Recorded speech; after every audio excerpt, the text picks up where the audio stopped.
आप सभी भक्तों को जय श्री माता रानी, जय श्री महामाया। आज आपके समक्ष श्रीमद् भागवत कथा का पहला अध्याय हिंदी अनुवाद लेकर आ रहे हैं हम। इस श्रीमद् भागवत कथा में जो सार तत्व है, गूढ़ रहस्य छुपे हुए हैं। अगर आप लोग इन चीज़ों को अपने जीवन में उतारते हैं तो गारंटी है 100% की कि आप लोगों के जीवन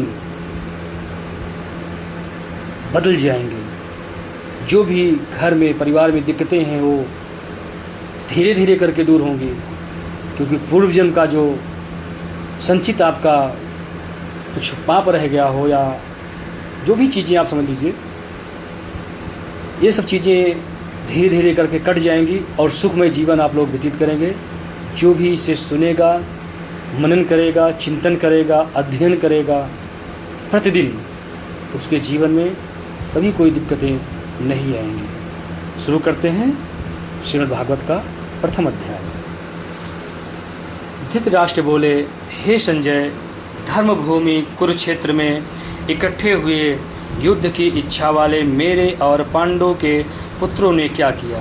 इस पर संजय बोले, उस समय राजा दुर्योधन ने व्यूह रचना युक्त पांडवों की सेना को देखकर और द्रोणाचार्य के पास जाकर यह वचन कहा, हे आचार्य, आपके बुद्धिमान शिष्य द्रुपद पुत्र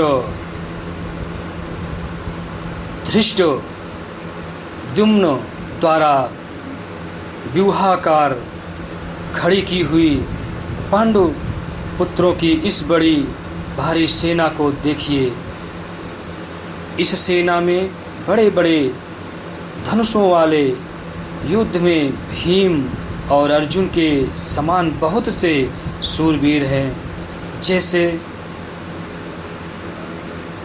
सात्यकी और विराट तथा महारथी राजा द्रुपद और धृष्टकेतु, चेकितान तथा बलवान काशीराज, पुरजित, कुंतीभोज और मनुष्यों में श्रेष्ठ वैश्य और पराक्रमी युधामन्यु तथा बलवान उत्तमौजा, सुभद्रापुत्र अभिमन्यु और द्रौपदी के पांचों पुत्र, ये सभी महारथी हैं। हे ब्राह्मण श्रेष्ठ, हमारे पक्ष में भी जो जो प्रधान हैं उनको आप समझ लीजिए। आपके जानने के लिए मेरी सेना के जो जो सेनापति हैं उनको कहता हूँ। एक तो स्वयं आप और पितामह भीष्म तथा कर्ण और संग्राम विजयी कृपाचार्य तथा वैसे ही अश्वस्थामा, विकर्ण और सोमदत्त का पुत्र भूरिश्रवा तथा और भी बहुत से शूरवीर, अनेक प्रकार के शस्त्र अस्त्रों से युक्त, मेरे लिए जीवन की आशा को त्यागने वाले सब के सब युद्ध में चतुर हैं। भीष्म पितामह द्वारा रक्षित हमारी वह सेना सब प्रकार से अजेय है और भीम द्वारा रक्षित इन लोगों की यह सेना जीतने में सुगम है। इसलिए सब मोर्चे पर अपनी अपनी जगह स्थित रहते हुए आप लोग सबके सब ही निसंदेह भीष्म पितामह की ही सब ओर से रक्षा करें। इस प्रकार द्रोणाचार्य से कहते हुए दुर्योधन के वचनों को सुनकर कौरवों में वृद्ध बड़े प्रतापी पितामह भीष्म ने उस दुर्योधन के हृदय में हर्ष उत्पन्न करते हुए उच्च स्वर से सिंह की नाद के समान गर्ज कर शंख बजाया। उसके उपरांत शंख और नगाड़े तथा ढोल मृदंग और नृसिंहादि बाजे एक साथ ही बजे। उनका वह शब्द बड़ा भयंकर हुआ। उसके अनंतर सफ़ेद घोड़ों से युक्त उत्तम रथ में बैठे हुए श्री कृष्ण महाराज और अर्जुन भी अलौकिक शंख बजाए। उनमें श्री कृष्ण महाराज ने पंच जन्य नामक शंख और अर्जुन ने देवदत्त नामक शंख बजाया। भयानक कर्म वाले भीमसेन ने पौंड्रक नामक महाशंख बजाया। कुंती पुत्र राजा युधिष्ठिर ने अनंत विजयी नामक शंख और नकुल तथा सहदेव ने सुघोष और मणिपुष्पक नाम वाले शंख बजाए। श्रेष्ठ धनुष वाले काशीराज और महारथी शिखंडी और धृष्टद्युम्न तथा राजा विराट और अजेय सात्यकी तथा राजा द्रुपद और द्रौपदी के पांचों पुत्र और बड़ी भुजा वाले सुभद्रा पुत्र अभिमन्यु, इन सब ने हे राजन अलग अलग शंख बजाए। और उस भयानक शब्द ने आकाश और पृथ्वी को शब्दायमान करते हुए धृतराष्ट्र पुत्रों के हृदय विदीर्ण कर दिए। हे राजन, उसके उपरांत कपिध्वज अर्जुन ने खड़े हुए धृतराष्ट्र पुत्रों को देखकर उस शस्त्र चलने की तैयारी के समय धनुष उठाकर ऋषिकेश श्री कृष्ण महाराज से यह वचन कहा, हे अच्युत, मेरे रथ को दोनों सेनाओं के बीच में खड़ा करिए। जब तक मैं इन स्थित हुए युद्ध की कामना वालों को अच्छी प्रकार देख लूं कि इस युद्ध रूप को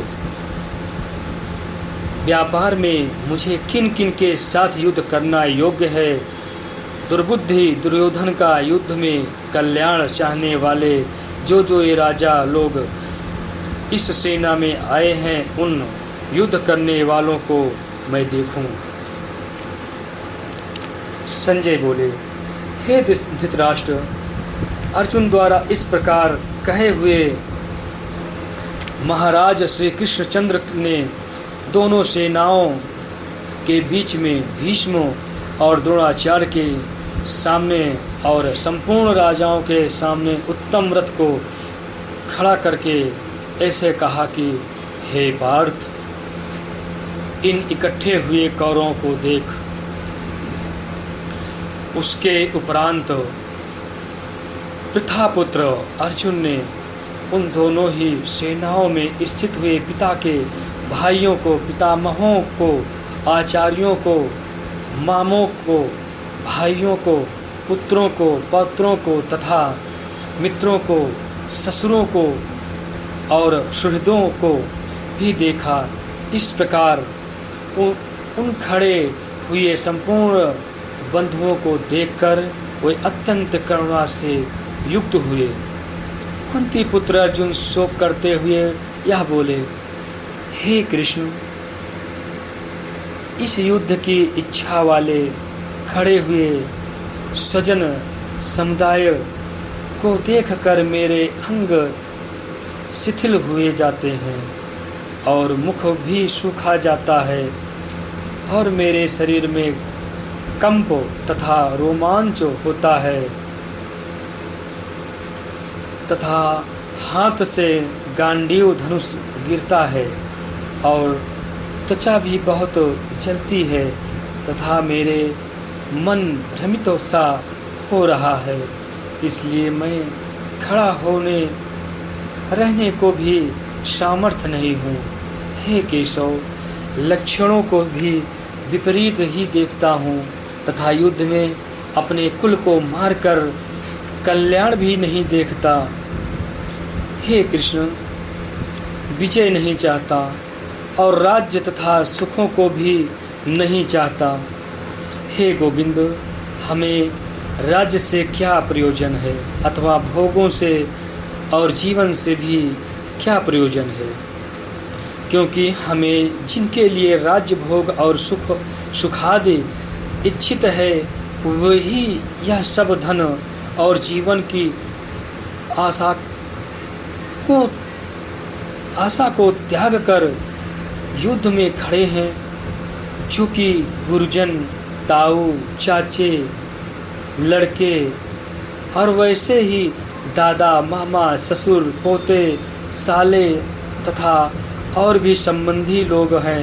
इसलिए हे मधुसूदन, मुझे मारने पर भी अथवा 3 लोक के राज्य के लिए भी इन सब को मारना नहीं चाहता। फिर पृथ्वी के लिए तो कहना ही क्या है। हे जनार्दन, धृतराष्ट्र के पुत्रों को मार कर भी हम क्या प्रसन्नता होगी। इन आतताइयों को मार कर तो हमें पाप ही लगेगा। इससे हे माधव, अपने बांधव धृतराष्ट्र के पुत्रों को मारने के लिए हमें योग्य नहीं है, क्योंकि अपने कुटुंब को मारकर हम कैसे सुखी होंगे। यद्यपि लोभ से भ्रष्ट चित्त हुए ये लोग कुल के नाशकृत दोष को और मित्रों के साथ विरोध करने में पाप को नहीं देखते हैं, परंतु हे जनार्दन, कुल के नाश करने से होते हुए दोष को जानने वाले हम लोगों को इस पाप से हटने के लिए क्यों नहीं विचार करना चाहिए, क्योंकि कुल के नाश होने से सनातन कुल धर्म नष्ट हो जाता है। धर्म के नाश होने से संपूर्ण कुल को पाप भी बहुत दबा लेता है। तथा हे कृष्ण, पाप के अधिक बढ़ जाने से कुल की स्त्रियां दूषित हो जाती हैं, और हे वैष्णव, स्त्रियों के दूषित होने पर वर्ण संकर उत्पन्न होता है, और वह वर्ण संकर कुल घातियों को और कुल को नरक में ले जाने के लिए ही होता है। लोप हुई पिंड और जल की क्रिया वाले इनके पितर लोग भी गिर जाते हैं, और इन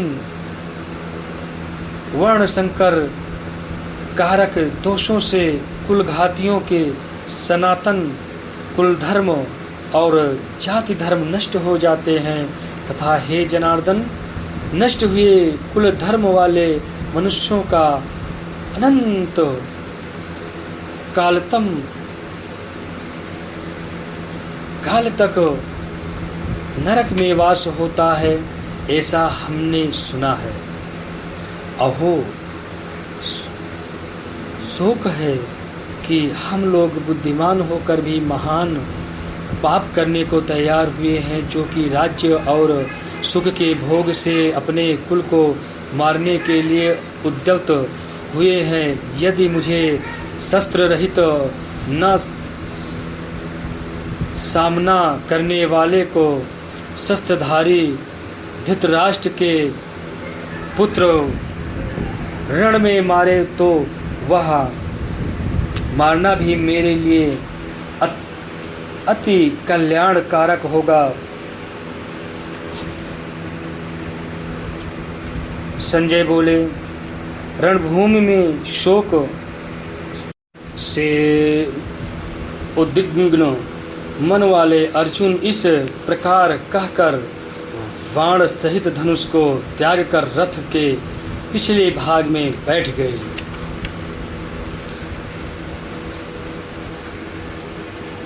जय श्री कृष्ण। आप लोग हमारे चैनल महामाया योगा दरबार को सब्सक्राइब ना किए हों तो आप लोग चैनल को सब्सक्राइब करें, ज़्यादा से ज़्यादा वीडियो लाइक करें, ज़्यादा से ज़्यादा शेयर करें। आगे आप लोगों को श्रीमद् भागवत महात्म का दूसरा अध्याय कल आप लोगों के समक्ष लाया जाएगा। आप लोग भागवत को सुने, श्रवण करें, मनन करें, उसके अनुसार जीवन को अपने ढालें, जिससे आपका सनातन धर्म बचा रहे और आपके घर परिवार में सुख शांति समृद्धि बढ़ती रहे। जय श्री कृष्ण।